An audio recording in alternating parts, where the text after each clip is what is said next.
একটা simple recipe দেখাবো। ভিডিওটা স্কিপ না করে পুরোটা দেখবেন আর লাইক কমেন্ট ফলো করতে কিন্তু একদম ভুলবেন না। আর যারা ইউটিউব থেকে দেখছেন অবশ্যই চ্যানেলটাকে একটা সাবস্ক্রাইব করবেন।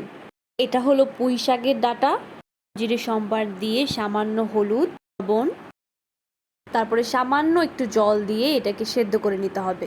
যখন দেখবেন যে প্রায় 90% সেদ্ধ হয়ে গেছে, তারপরে এখানে দিয়ে দিবেন সর্ষে বাটা।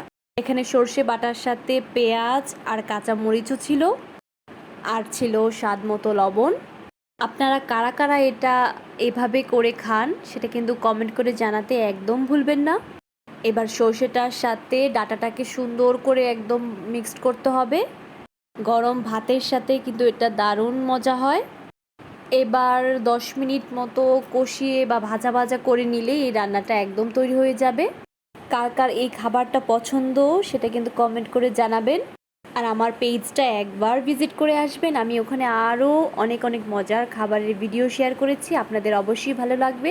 এই যে দেখুন একদম ধোঁয়া উঠছে, এবার শুধু প্রয়োজন গরম ভাত। দেখতেও যেরকম সুন্দর হয়েছিল ঠিক খেতেও সুন্দর হয়েছিল।